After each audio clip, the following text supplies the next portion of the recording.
एक काल परवा एक मला मेसेज आला, सर माझं ग्राउंड आहे 2 दिवसात मला ना 50+ मला मार्क घ्यायचे, तर मला असं काहीतरी सांगा, ट्रिक सांगा जेणेकरून मला मार्क चांगले भेटतील. तर 45+ मार्क म्हणजे 1600 मीटर नाही, मुलगी होती ते 800 मीटर, 100 मीटर, 1600 मीटर किती मध्ये यायला पाहिजे. तर 800 मीटर तरी आपलं पाहिजे 18 मार्काचं, गोळाफेक 15 मार्काचा आणि निदान 12 मार्क तरी आपल्याला 100 मीटरला पडले पाहिजे, तेव्हा ते 45+ मार्क होतात. आणि 45 मार्क म्हणजे 1 ते 1.5 वर्षाची प्रॅक्टिस असते, तेव्हा ते मार्क पडतात. उगाच बोलायला आपल्याला तोंड आहे त्यामुळे उगाच काहीतरी बोलायचं. 45+ मार्क क्वचित मुलांना असतात आणि त्यांना जाऊन विचारायचं, ज्याला 45 मार्क पडलेत ना त्याला जाऊन विचारा तुम्ही की दादा तू किती दिवस प्रॅक्टिस केली, तुला काय अडचणी आल्या. 45+ mark not a joke. 40+ mark म्हणलं तर नॉट अ जोक. ज्याला 40-42 मार्क असतात ना ते मार्क लयच भारी असतात, म्हणजे त्याची प्रॅक्टिस लय चांगली असते. 40-42 मार्क घेतले पोलीस भरतीला आणि इकडे 85 पर्यंत मार्क घेतले, 1 वर्ष जर तुम्ही अभ्यास करून 100% तुमचं काम होत असतं. उगाच उचल जीप लावले टाळायला तसं होत नाही.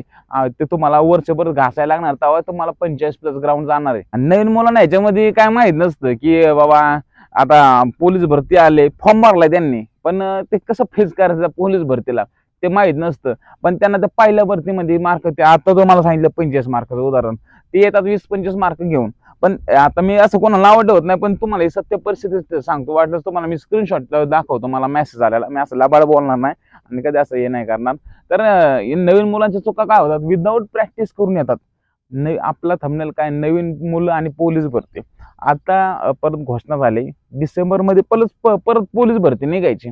पण आता डिसेंबरमध्ये निघणार म्हणलं, आता प्रॅक्टिस नोव्हेंबरमध्ये करायचं असं थोडीच. तेव्हा समजा तुम्ही एखादा क्वचित मुलगा समजा प्रॅक्टिस करणारा आत्ताच्या भरतीला राहून गेला, म्हणजे आता जी भरती झाली तुम्हाला फिजिकलला कमी मार्क पडले, पण आता काय करायचं, आता पुढची भरती कधी, मग शासनाने घोषणा केली पण भरती निघेल का नाही हे पण त्यांना माहित नाहीये.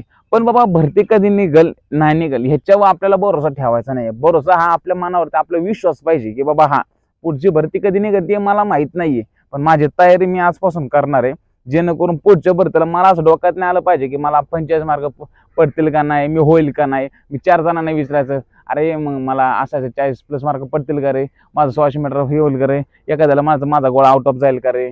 मग तुम्ही नुसते ते आकड्यांची तडजोड करायची. हा फिजिकलचा आकडा, हा लेखीचा आकडा, बाबा आपले मार्क किती जातील आणि मी पोलीस होईल का, 4 वेळा कोणाला तरी इस्त्रीत बसायचं आणि वयवर ते आकडे मोडायचे नसते.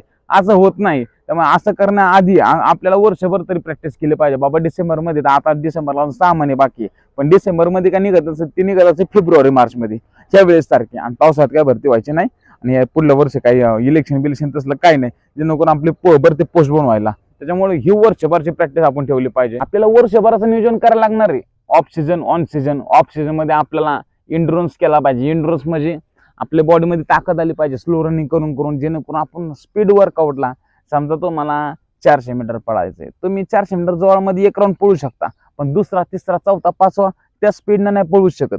समजलं का. 1600 मीटरचे 4 राऊंड त्या स्पीडनं नाही उडू शकत, त्या स्पीडनं नाही वाढायचे, पण निदान काही कमी जास्त. पण त्यासाठी आपल्याला स्लो रनिंग आठवड्यातून 2-3 वेळा आपल्याला स्लो रनिंग केली पाहिजे. आपल्या बॉडीला बॉडी वेट वर्कआउट केला पाहिजे, थोडासा जिम वर्कआउट केला पाहिजे. ह्याचा स्पेशल व्हिडिओ मी युट्यूबला कायम बनवत असतो. त्याच्यामुळे कसं आहे, हा जे रुटीन आहे आपलं, तुम्ही समजा रोज वर्कआउट केला, बाबा सोमवारी तुम्ही बाबा 400 मीटरचे 10 रेपिटेशन केल्या, तो वर्कआउट तुम्ही लिहून ठेवायचा. बाबा 400 मीटरच्या 10 रेपिटेशन होत्या, तर मी किती मारल्या, किती सेकंदामध्ये मारल्या, 1 minute 10 second, 1 minute 15 second, 1 minute 20 second, पहिली 21 मध्ये बसली, दुसरी 1:25 मध्ये बसली, तिसरी 1:15 मध्येच बसली. हे सगळं तुम्ही लिहून ठेवायचंय आणि हा वर्कआउट तुमचा कंटिन्यू चालू ठेवायचा. नाही तर एक आठवडा मस्त गेला आणि दुसऱ्या आठवडा तुम्ही वर्कआउटच नाही केला, तुम्ही मागं येणार. नवीन तुमची बॉडी चांगली चालणार, पण तुमचा समजा डाईट वगैरे तुमचा जर व्यवस्थित होत नसेल, रेस्ट होत नसेल, तुमचा जो टायमिंग आहे तो एकदम खराब येत जाणार. पहिला महिनाभर चांगली बॉडी चालणार, तुमच्या ताकद आहे तोपर्यंत, हुरूप आहे तोपर्यंत, त्याच्यानंतर तुमची बॉडी चालणार नाही. तर का, कारण की तुम्ही हे डाईट करत नाही. हे डाईट म्हणजे काय एवढा काय लाख रुपयाचा डाईट नाही करायचा आहे. हाय मी ते याच्याबद्दल मी वेगळा व्हिडिओ बनवला होता, पण तुमचं रुटीन आहे हे आपल्याला बदलायचं नाहीये. स्लो रनिंग म्हणजे स्लो रनिंग झाले पाहिजे. उगाच म्हणजे आपल्याला पळायचं 20 मिनिटं, तुम्ही एकदम ताकद लावून एकदम 5 मिनिटं पळाला, बॉडी थकली असं नाही. समजा तुमच्या बॉडीला सवय नाही रनिंगची, पहिल्यांदा एक राऊंड पळाला, थोडासा दम लागला, थोडं थांबा, परत पळा, थोडं थांबा, परत पळा, थोडं थांबा, परत पळा. अशाने आपल्या बॉडीला एक सवय लागणार. आणि तुमचा हा वर्कआउट झाल्यानंतर स्ट्रेचिंग करणं लय महत्वाचं आहे. ही गोष्ट तुम्ही कायम लक्षात ठेवा की वर्कआउट झाल्यावर आता काय करायचं तर स्ट्रेचिंग करायचे. तर तुम्ही स्लो वर्कआउट आहे ना, हे स्लो रनिंग तुम्ही आठवड्यातून ना 2 ते 3 वेळेस हे पाहिजे. आणि तुम्ही रॅपिटेशन वर्कआउट थोडासा केला पाहिजे. रॅपिटेशन म्हणजे 1 किलोमीटरचे रॅपिटेशन, लॉंग रॅपिटेशन आपल्याला या ऑफ सीझन मध्ये करायचे. म्हणजे आपल्याला हळूहळू वर्कआउट चेंज करायचा आहे. तुमचा एकच वर्कआउट रोज नसतो करायचा, ह्याच्यामध्ये चेंजेस असतात.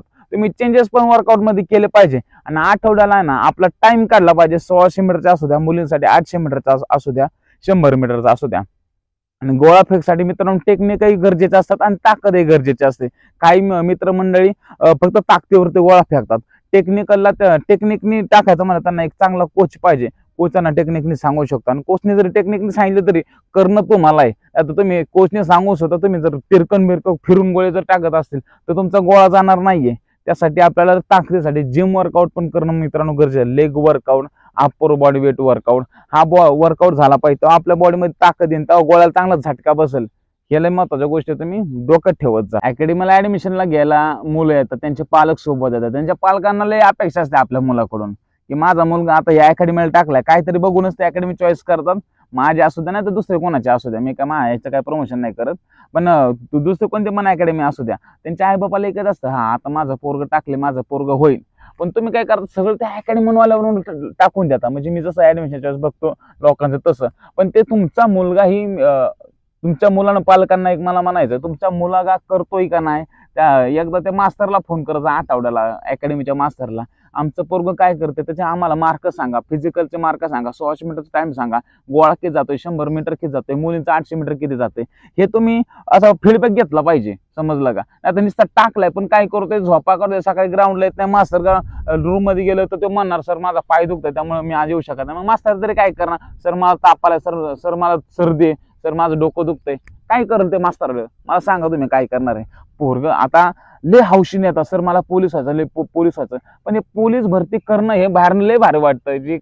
जे आता जे नवीन पोलीस होतात ते व्हिडिओ काढतात, पोरांना एक हे होतं, ऊर्जा येते, ते बघून मोटिवेट होतात.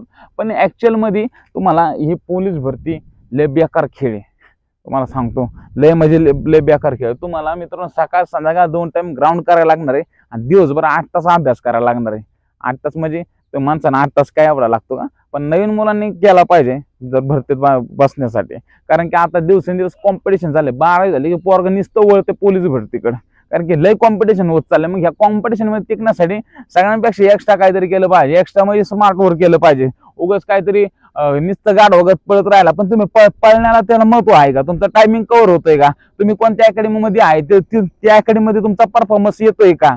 कारण की तुमचा आठवड्याला डेमो घेतल्याच्या नंतर तुमच्या प्रत्येक आठवड्याला टायमिंग किती कव्हर होतं, 1600 मीटरचा किती कव्हर होतं, 800 मीटरचा गोळा वाढला का नाही, 100 मीटर टायमिंग कमी झाला का नाही, ह्या गोष्टी मित्रांनो डोक्यात घ्यायचा. नुसतं करताय आणि डायरेक्ट शेवटच्या वेळेस तुमचा जर डेमो घेतला आणि तुमचा 1600 मीटर टाइम आला 6 मिनिट तर उपयोग नाही. तुमचा 800 मीटर टायमिंग आला 3.5 मिनिटं तर उपयोग नाही का? कारण की तुम्ही वर्षभर तुम्ही डेमोच घेतला नाही, स्वतःची परीक्षा घेते नाही. परीक्षा घेणे म्हणजे आपण किती बोटा खाली आहे, किती पाण्यात आहे हे आपल्याला समजतं मित्रांनो. ही गोष्ट तुम्ही कायम लक्षात ठेवा की आपली स्वतःची परीक्षा घेणं लय गरजेचं असतं. नाहीतर काय मुलांना 1600 मीटरला ट्रॅकवर जर उभं राहिलं तरी मनामध्ये धाड धाड धाड धाड एक हाडाचं जोरात धडकतं. पण ज्याची प्रॅक्टिस आहे त्याचं पण धडकतं, पण ग्राउंडला सुरुवात केल्याच्या नंतर त्याला काय वाटत नाही, कारण की तो पाळ्या झाला, त्यांनी प्रॅक्टिस केली. पण ज्यांनी प्रॅक्टिस केलेली नाहीये त्यात हे धाड धाड धाड धाड ढुब फुटणार. अंगात रग पाहिजे, मनात राग पाहिजे, पूर्ण शरीर प्रसन्न पाहिजे अभ्यास करायला आणि आपल्याला ग्राउंड करायला. हे आपल्याला वर्षभर ठेवायला लागणार आहे. कारण की हे सिच्युएशन, हेच तेच तेच तेच पुस्तक, तेच ग्राउंड, तेच पोलीस भरती, तेच परीक्षा, तो 100 मार्काचा पेपर, तोच डेमो आपल्याला 1600 मीटरचा, तीच धडधड, हे आपल्याला वर्षभर करायला लागणार आहे मित्रांनो. हे पोलीस भरतीच्या मार्केटमध्ये टिकणं ही सोपी गोष्ट नाहीये.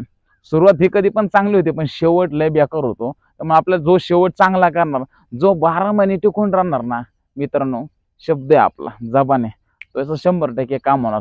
आपण लिहून देतो 100, म्हणजे वर्षभर टिकणं म्हणजे रोज केलं पाहिजे. तर मला आता 2 महिने करणार, हा मी करतोय धडसड कामाला जाऊन करतोय, ते कामाला जाऊन जॉब करून पोलीस भरती होईल का, ह्याच्यावर मी एक वेगळा व्हिडिओ करेल मित्रांनो. त्याच्यात लय मित्रांनो कॉम्प्रोमाइज करायला लागतं स्वतःला. लयत लय महिनाभर टिकतात नंतर ते करत नाही कोण. नको म्हणतात बा पोलीस भरती, एक तर काम नको नाही तर पोलीस भरती नको. मित्रांनो एक लक्षात ठेवा, आपल्याला वर्षभर टिकायचंय. सीएम पण आपल्या अंगामध्ये, ते कामं कोणाची नाहीये. 17,000 जागा आहे, 17 लाख फॉर्म आहे. 17 लाख पैकी 17,000 येणार आहे. ते काय 1 लाख घेणार नाही, कारण की जेवढा जागा आहे तेवढंच भरून घेणार आहे. आणि जे पोलीस होणार त्यांना जाऊन विचारायचं, बाळा भाऊ तुला मार्क किती होते, तो सांगणार मला 43 मार्क होते, फिजिकलला 25 होते आणि लेखीला 85+ होते. SRPF मला 97 मार्क होते, 95 मार्क होते आणि मी लेखीला 90 मार्क घेतले. अरे बापरे 90, अयो मला तर आता 50च पडतात का, कारण तुझा अभ्यास नाही. 90 मार्काला त्याने वर्षभर घासले भाऊ. पोलीस भरती, जय महाराष्ट्र.